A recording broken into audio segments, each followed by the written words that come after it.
আজকে আপনাদের মতো আমারও হাতে একটা আইফোন থাকতো, আজকে আপনাদের মতো আমারও কাছে একটা গাড়ি থাকতো।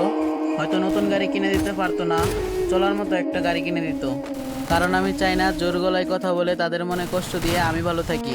আমি আমার মা বাবাকে অনেক বেশি ভালোবাসি। তবে হ্যাঁ, এখন ছেলেকে গাড়ি আর মোবাইল কিনে দিলে ছেলেটা নষ্ট হয়ে যাবে, তার জন্য বাবা মা চায় না ছেলেটা নষ্ট হয়ে যায়। তবে হ্যাঁ, তুমি আগে প্রতিষ্ঠিত হও, তখনই তোমাকে মোবাইল আর গাড়ি কিনে দিবে। তবে হ্যাঁ, এখন আবার একটা কথা মনে করো না, এখন তো প্রতিষ্ঠিত হয়ে গেছি, এখন নিজের স্বপ্ন নিজেই পূরণ করতে পারবো। তবে হ্যাঁ, এইসব ধারণা যদি তোমার মনে হয় তাহলে হবে সেটা তোমার ভুল ধারণা। তোমাকে ওই দিন যদি ফোন আর গাড়ি কিনে দিত, তাহলে কি তুমি প্রতিষ্ঠিত হতে পারতে?